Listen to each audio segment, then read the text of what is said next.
जय हिंद। Welcome to today exam classes. दोस्तों, इस वीडियो में हम राजस्थान पटवार भर्ती परीक्षा 2021 के लिए राजस्थान के कुछ मोस्ट इंपोर्टेंट क्वेश्चन आंसर याद करेंगे जो आपके राजस्थान पटवार और ग्राम विकास अधिकारी के नए सिलेबस पर आधारित हैं।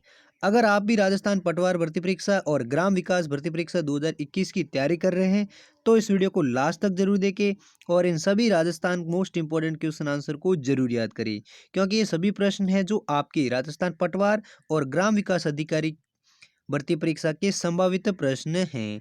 इसलिए इन सभी सवालों को जरूर याद करें। तो चलिए देखते हैं पहला प्रश्न। तो दोस्तों पहला सवाल है, भारत का मक्का नाम से कौन सा शहर प्रसिद्ध है? तो इस सवाल का सही जवाब देगा ऑप्शन सी यानी राजस्थान का अजमेर शहर है जो भारत का मक्का नाम से प्रसिद्ध शहर हैं। अगला दूसरा सवाल है, 18 मई 1974 को भारत सरकार द्वारा अपना प्रथम परमाणु परीक्षण कहाँ किया गया था? तो दोस्तों इस सवाल का सही जवाब देगा ऑप्शन बी यानी राजस्थान के जैसलमेर जिले में 18 मई 1974 में भारत सरकार द्वारा अपना प्रथम परमाणु परीक्षण किया गया था। कहाँ से किया गया था? राजस्थान के जैसलमेर जिले के पास पोखरण के पास एक खेतुलई नाम का गांव है, वहां पर 18 मई 1974 में प्रथम परमाणु परीक्षण किया गया था। अगला नेक्स्ट क्वेश्चन है, राजस्थान के किस जिले में मरु महोत्सव का आयोजन होता है? तो दोस्तों इस सवाल का सही जवाब देगा ऑप्शन बी यानी राजस्थान के जैसलमेर जिले में मरु महोत्सव का आयोजन होता है। अगला नेक्स्ट क्वेश्चन है, संसद द्वारा सूचना का अधिकार अधिनियम में संशोधन अधिनियम कब पारित किया गया था? तो इस सवाल का सही जवाब देगा ऑप्शन ए यानी जुलाई 2019 में संसद द्वारा सूचना का अधिकार अधिनियम में संशोधन अधिनियम पारित किया गया था। कब किया गया था? 25 जुलाई 2019 को। नेक्स्ट क्वेश्चन है, सूचना का अधिकार अधिनियम के तहत किस वर्ग के लोगों को सूचनाएं निःशुल्क उपलब्ध कराई जाती हैं? तो दोस्तों इस सवाल का सही जवाब देगा ऑप्शन ए यानी सूचना के अधिकार अधिनियम के तहत बीपीएल परिवार के लोगों को सूचना है वो निःशुल्क उपलब्ध कराई जाती हैं। अगला नेक्स्ट क्वेश्चन है, राजस्थान राज्य उपभोक्ता संरक्षण आयोग का गठन कब हुआ था? तो दोस्तों इस सवाल का सही जवाब देगा ऑप्शन डी यानी 26 मई 1988 में राजस्थान राज्य उपभोक्ता संरक्षण आयोग का गठन हुआ था। नेक्स्ट क्वेश्चन है, राष्ट्रीय उपभोक्ता आयोग का मुख्यालय कहाँ है?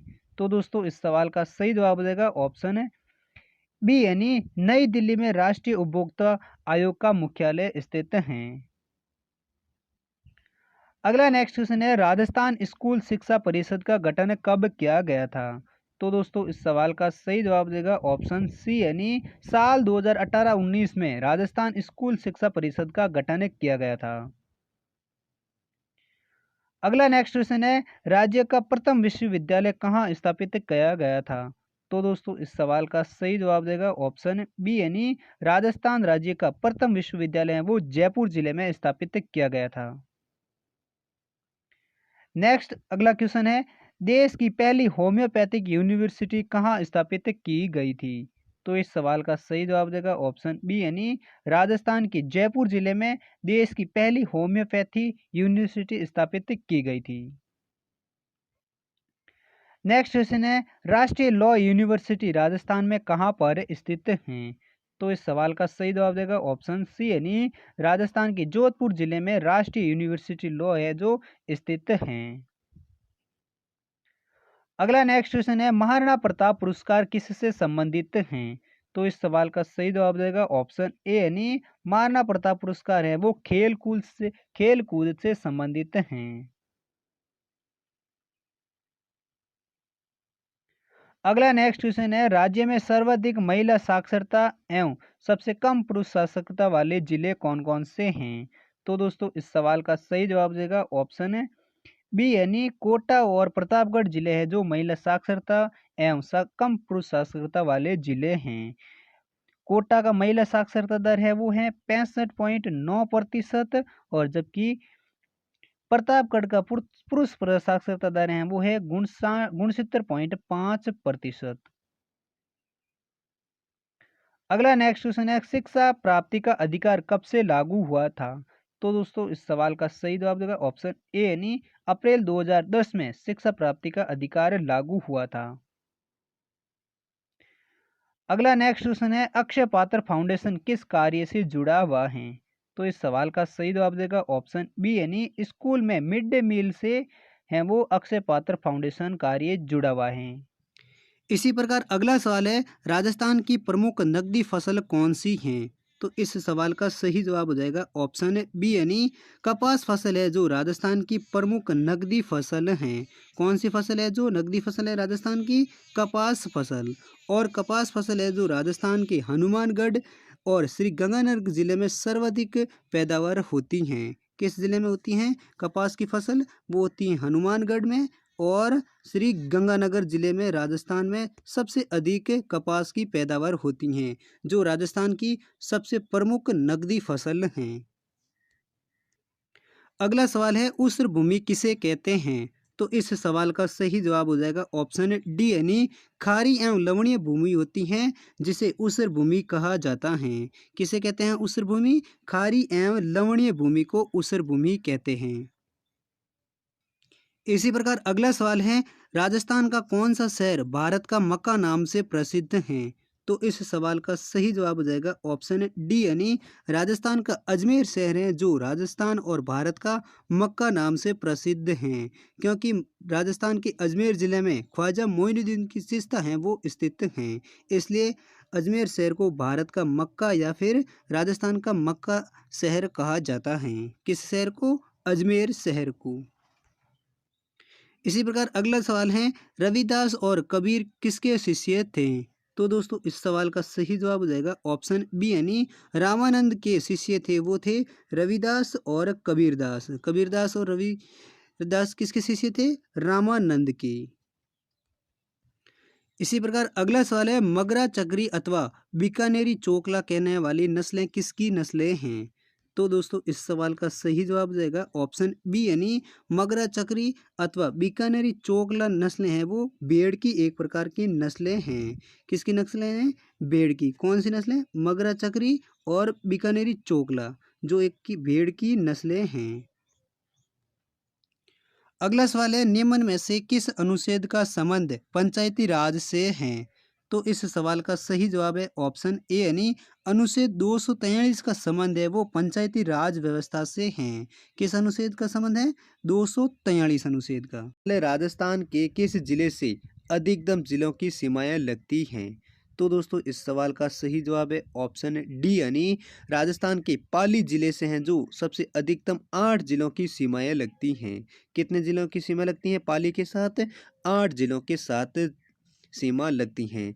और वो जिले कौन कौन से हैं? वो जिले हैं जोधपुर, नागौर, अजमेर, राजसमंद, उदयपुर, चिरई, जालोर और बाड़मेर जिले। ये 8 जिले हैं जिनकी पाली जिले के साथ सबसे अधिक सीमाएं लगती हैं। यानी पाली जिला एकमात्र ऐसा जिला है जिनकी सीमाएं 8 जिलों के साथ लगती हैं। इसी प्रकार अगला दूसरा सवाल है राजस्थान के दक्षिण में होकर निकलने वाली रेखा कौन सी है? तो दोस्तों इस सवाल का सही जवाब जो है ऑप्शन है सी यानी राजस्थान के दक्षिण में होकर वह गुजरने वाली रेखा है वो कर्क रेखा है। कौन सी रेखा है जो राजस्थान के दक्षिण में होकर निकलने वाली रेखा है? वो है कर्क रेखा। और दोस्तों कर्क रेखा है वो राजस्थान के 2 जिलों से गुजरती हैं। कौन कौन से जिले हैं वो है एक तो डूंगरपुर और दूसरा है बांसवाड़ा। यानी राजस्थान के बांसवाड़ा और डूंगरपुर से होकर गुजरने वाली रेखा कौन सी है? वो है कर्क रेखा। इसी प्रकार अगला तीसरा सवाल है राजस्थान एकीकरण कार्य का श्रेय किस व्यक्ति को जाता है?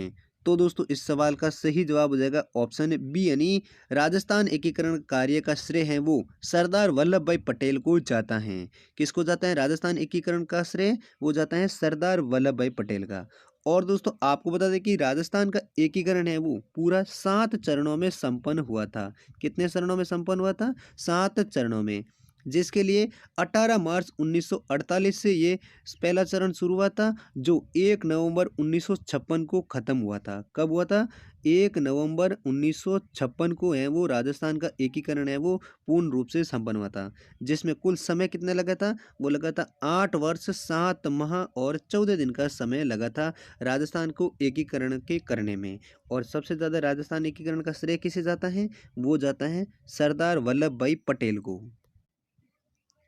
इसी प्रकार अगला तीसरा सवाल है, राजस्थान दिवस कब मनाया जाता है? तो इस सवाल का सही जवाब हो जाएगा ऑप्शन बी, यानी 30 मार्च को हर साल राजस्थान दिवस मनाया जाता है। कब मनाया जाता है?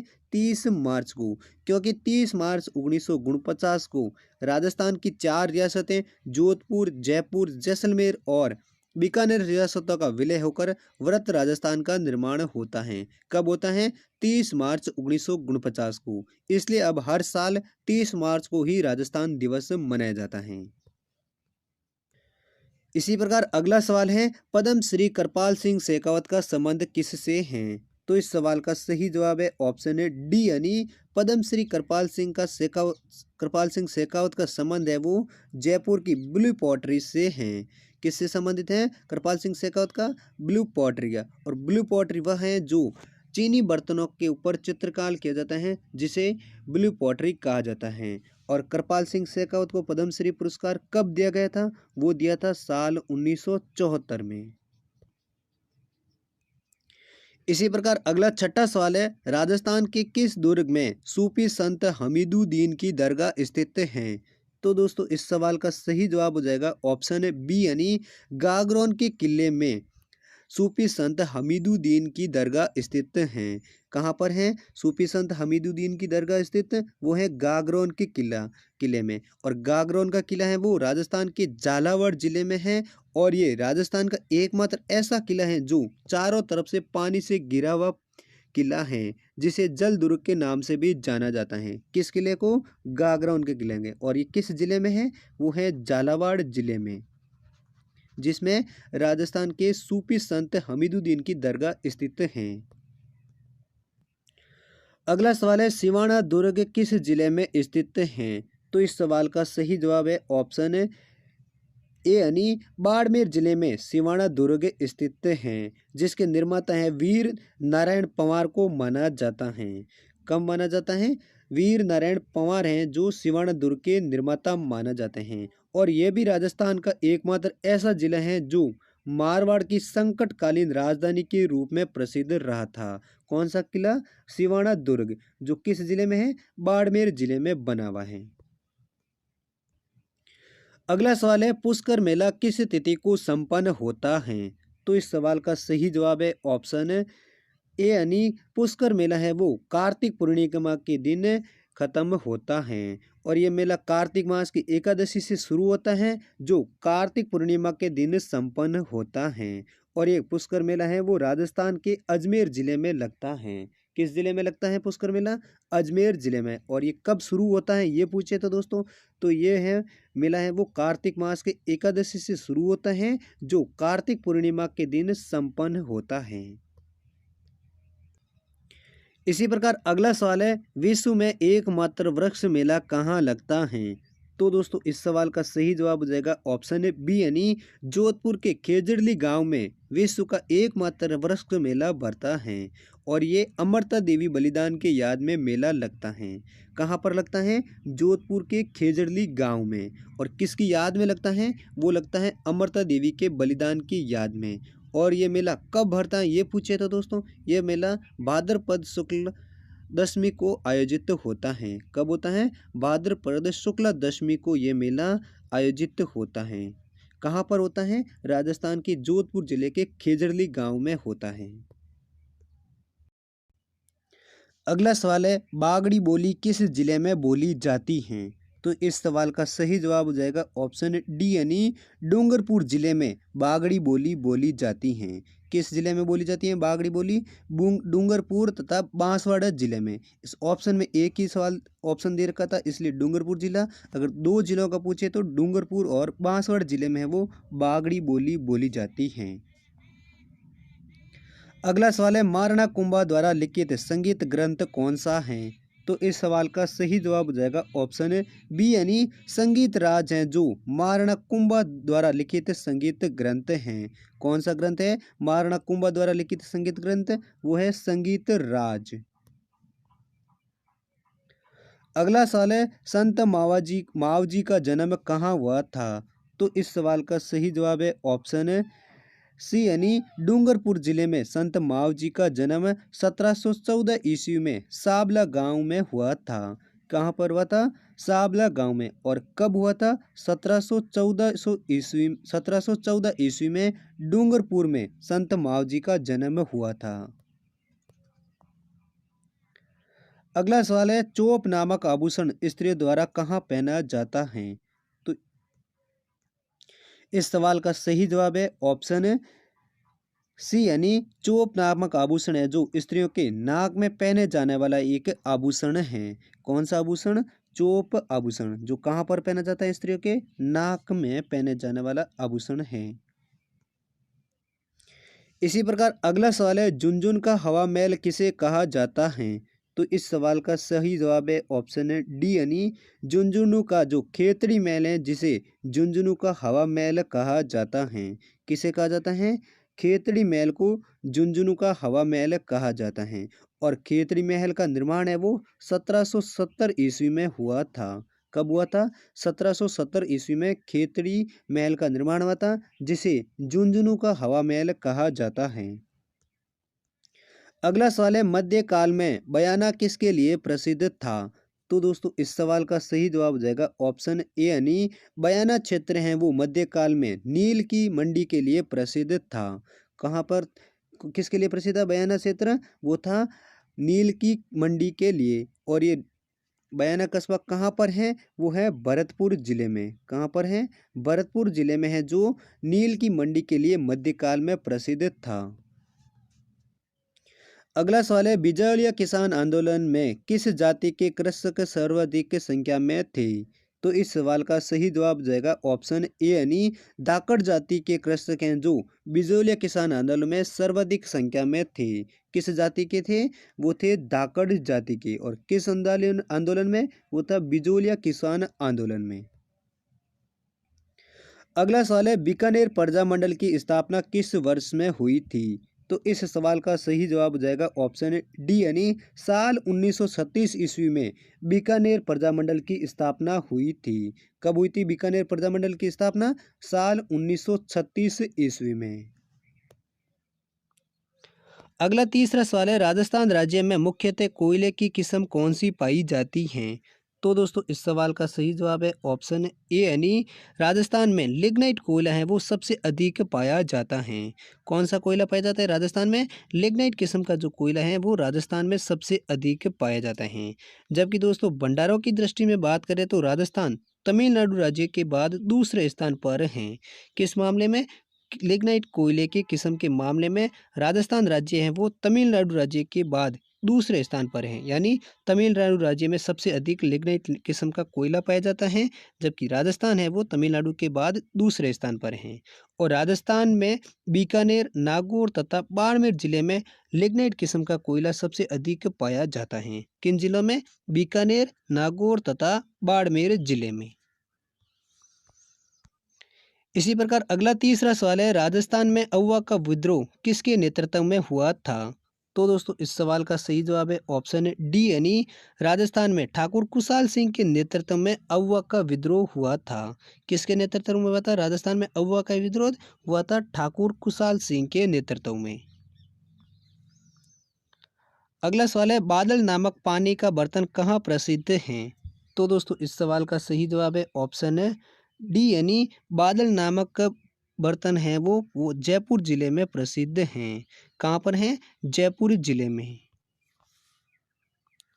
अगला सवाल है राजस्थान में शीत ऋतु में होने वाली भूमध्य सागरीय चक्रवातीय वर्षा क्या कहलाती हैं? तो दोस्तों इस सवाल का सही जवाब है ऑप्शन है बी यानी राजस्थान में जो शीत ऋतु में होने वाली वर्षा है उस वर्षा को माउट वर्षा कहते हैं। क्या कहते हैं? माउट वर्षा। और माउट वर्षा सबसे ज़्यादा कहाँ से होती हैं? वो होती हैं भूमध्य सागरीय चक्रवात से होने वाली वर्षा है वो माउंट वर्षा कहलाती हैं और ये किस ऋतु में होती हैं? वो शीत ऋतु में होने वाली वर्षा होती हैं। अगला सवाल है, निम्नलिखित में से राजस्थान का कौन सा जिला अति आर्द्र जलवायु क्षेत्र में स्थित है? तो दोस्तों इस सवाल का सही जवाब है ऑप्शन डी, यानी राजस्थान का 12 जिला हैं जो अति आर्द्र जलवायु क्षेत्र में स्थित हैं। कौन सा जिला है जो अति आर्द्र जलवायु क्षेत्र में स्थित है? राजस्थान का जिला वो है 12 जिला। अगला सवाल है, राजस्थान की अधिकांश वर्षा किन मानसूनी पवनों से होती है? तो दोस्तों इस सवाल का सही जवाब है ऑप्शन है सी, यानी राजस्थान में दक्षिणी पश्चिमी हवाएं हैं जिससे के कारण राजस्थान में अधिकांश वर्षा मानसूनी पवनों से होती हैं। अगला सवाल है, गणगौर त्योहार कितनी अवधि तक मनाया जाता है? तो दोस्तों इस सवाल का सही जवाब है ऑप्शन सी, यानी गणगौर का त्योहार है वो राजस्थान में 18 दिन तक की अवधि तक मनाया जाता है। कितनी दिनों की अवधि तक गणगौर त्योहार मनाया जाता है? वो मनाया जाता है 18 दिन। अगला सवाल है, हिंदू पंचांग के अनुसार छोटी तीज का त्योहार किस माह में मनाया जाता है? तो दोस्तों इस सवाल का सही जवाब है ऑप्शन ए, यानी श्रावण तृतीया के दिन या श्रावण माह में छोटी तीज का त्योहार मनाया जाता है और ये किस पंचांग के अनुसार? हिंदू पंचांग के अनुसार। अगला सवाल है, जयपुर और दिल्ली शैली के मिश्रण से कौन सी शैली बनी थी? तो दोस्तों इस सवाल का सही जवाब है ऑप्शन डी, यानी अलवर शैली है जो जयपुर और दिल्ली शैली के मिश्रण से बनी हुई शैली है। कौन सी शैली है जो दिल्ली और जयपुर की शैली से मिश्रण शैली बनी हुई है? वो बनी है अलवर की शैली। इसी प्रकार अगला सवाल है, राजस्थान दिवस कब मनाया जाता है? तो दोस्तों इस सवाल का सही जवाब जाएगा ऑप्शन ए, यानी हर साल 30 मार्च को राजस्थान दिवस मनाया जाता है। कब मनाया जाता है राजस्थान दिवस? 30 मार्च को, क्योंकि 30 मार्च 1949 में जोधपुर, जयपुर, जैसलमेर और बीकानेर रियासतों का विलय होकर वृत्त राजस्थान संघ का गठन हुआ था। कब हुआ था? 30 मार्च 1949 को वृत्त राजस्थान का गठन हुआ था, इसलिए हर साल राजस्थान दिवस 30 मार्च को मनाया जाता है। इसी प्रकार अगला सवाल है, अगला सवाल भी काफी इंपॉर्टेंट सवाल है और दोस्तों ये सभी सवाल हैं जो काफी इंपॉर्टेंट सवाल है क्योंकि ये बार बार कंपटीशन एग्जाम में रिपीट होने वाले सभी प्रश्न हैं, इसलिए इन सभी सवालों को आप जरूर याद करें और इस वीडियो को भी लाइक जरूर करें और चैनल पर नए हैं तो चैनल को भी जरूर सब्सक्राइब कर लीजिए, क्योंकि दोस्तों आपको हर रोजाना हर दिन 25 राजस्थान जीके के वीडियो आपको इस चैनल पर मिलते रहेंगे। इसलिए आप राजस्थान जीके में अपनी पकड़ मजबूत करना चाहते हैं तो इस चैनल को जरूर सब्सक्राइब कर लीजिए। तो दोस्तों अगला सवाल है, राजस्थान का एकीकरण कितने चरणों में पूरा हुआ था? तो दोस्तों इस सवाल का सही जवाब हो जाएगा ऑप्शन ए, यानी राजस्थान का एकीकरण है वो 7 चरणों में पूरा हुआ था। कितने चरणों में हुआ था राजस्थान का एकीकरण पूरा? 7 चरणों में। और अंतिम चरण है वो 1 नवंबर 1956 को खत्म हुआ था। कब हुआ था? 1 नवंबर 1956 को। अगला सवाल है, मत्स्य संघ का राजस्थान में विलय कब किया गया था?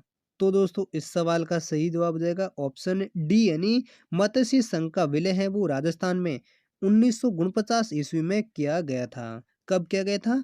1949 ईस्वी में मत्स्य संघ का राजस्थान में विलय किया गया था। अगला सवाल है, विश्व का एकमात्र वृक्ष मेला कहाँ लगता है? तो दोस्तों इस सवाल का सही जवाब जाएगा ऑप्शन ए, यानी राजस्थान के जोधपुर जिले के खेजड़ली गांव में विश्व का एकमात्र वृक्ष मेला लगता है। कहाँ पर लगता है? जोधपुर के खेजड़ली गांव में, जो अमृता देवी के बलिदान में हर साल भाद्रपद शुक्ला दशमी को वृक्ष मेला भरा जाता है, जो विश्व का एकमात्र वृक्ष मेला कहा जाता है। अगला सवाल है, राजस्थान के किस मेले को आदिवासियों का कुंभ मेला कहा जाता है? तो दोस्तों इस सवाल का सही जवाब जाएगा ऑप्शन सी, यानी बेणेश्वर मेला है जिसे राजस्थान का आदिवासियों का कुंभ मेला कहा जाता है। किस मेले को? बेणेश्वर मेला, जो राजस्थान के डूंगरपुर जिले में आयोजित होता है, जिसे आदिवासियों का कुंभ मेला कहा जाता है। अगला सवाल है, राजस्थान के किस किले में विजय स्तंभ स्थित हैं? तो दोस्तों इस सवाल का सही जवाब हो जाएगा ऑप्शन सी यानी राजस्थान के चित्तौड़गढ़ के किले में विजय स्तंभ स्थित हैं। किस किले में स्थित हैं विजय स्तंभ? वो है चित्तौड़गढ़ के किले में, जिसका निर्माण है वो मेवाड़ नरेश राणा कुंभा ने करवाया था। विजय स्तंभ का निर्माण किसने करवाया था? राणा कुंभा ने, जो कहाँ पर बना हुआ है? चित्तौड़गढ़ के किले में। अगला सवाल है मेवाती बोली राजस्थान के किन क्षेत्रों में बोली जाती है? तो दोस्तों इस सवाल का सही जवाब हो जाएगा ऑप्शन बी यानी भरतपुर तथा अलवर जिले में मेवाती बोली राजस्थान में बोली जाती हैं। किन जिलों में? भरतपुर और अलवर जिले में। और कौन सी बोली? मेवाती बोली।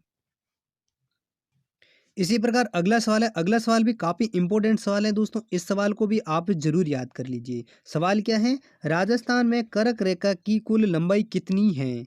तो दोस्तों ये सवाल काफी इंपॉर्टेंट सवाल है, इसलिए आप इन जरूर सवाल को याद रखें। तो राजस्थान में कर्क रेखा की कुल लंबाई कितनी है? वो है 26 किलोमीटर। यानी इस सवाल का ऑप्शन सही कौन सा हो जाएगा? ऑप्शन ए हो जाएगा। यानी कर्क रेखा की लंबाई है वो राजस्थान में 26 किलोमीटर है। और कर्क रेखा राजस्थान के दो जिलों से गुजरती हैं। कौन कौन सा? डूंगरपुर में और बांसवाड़ा जिलों से। कौन से जिलों से गुजरती है राजस्थान के कर्क रेखा? डूंगरपुर और बांसवाड़ा में। और कर्क रेखा की राजस्थान में कुल लंबाई कितनी है? वो है 26 किलोमीटर। इसी प्रकार अगला सवाल है राजस्थान का थार मरुस्थल का विस्तार किन राज्यों तक है? तो दोस्तों इस सवाल का सही जवाब हो जाएगा ऑप्शन डी यानी राजस्थान, पंजाब, गुजरात तथा हरियाणा राज्य तक राजस्थान का थार मरुस्थल का विस्तार फैला हुआ है। किन राज्यों तक? पंजाब, गुजरात, हरियाणा और राजस्थान राज्य। अगला सवाल है निम्नलिखित में से किस नदी को वन की आशा के नाम से जाना जाता है? तो दोस्तों इस सवाल का सही जवाब देगा ऑप्शन है सी यानी बनास नदी है, जिसे राजस्थान में वन की आशा के नदी के नाम से जाना जाता है। किस नदी को? बनास नदी को, जिसे वन की आशा के नाम से जाना जाता है। इसी प्रकार अगला सवाल है 9 मंजिला बावड़ी कहाँ पर है तथा उसका निर्माता कौन था? तो दोस्तों इस सवाल का सही जवाब देगा ऑप्शन बी यानी अलवर के नीमराणा में 9 मंजिला बावड़ी स्थित है। और इसका निर्माण है वो राजा टोडरमल ने करवाया था। किसने करवाया था? राजा टोडरमल ने। और ये कहाँ पर है? नीमराणा अलवर जिले में। इसी प्रकार अगला सवाल है मंगला, भाग्य और ऐश्वर्या क्या हैं? तो दोस्तों इस सवाल का सही जवाब हो जाएगा ऑप्शन बी यानी बाड़मेर के तेल क्षेत्र हैं जिनका नाम है मंगला, भाग्य और ऐश्वर्या। क्या नाम है? बाड़मेर के तेल क्षेत्रों के कुएं के नाम क्या है? मंगला, भाग्य और ऐश्वर्या। ये तीनों ही बाड़मेर के तेल क्षेत्रों के नाम हैं।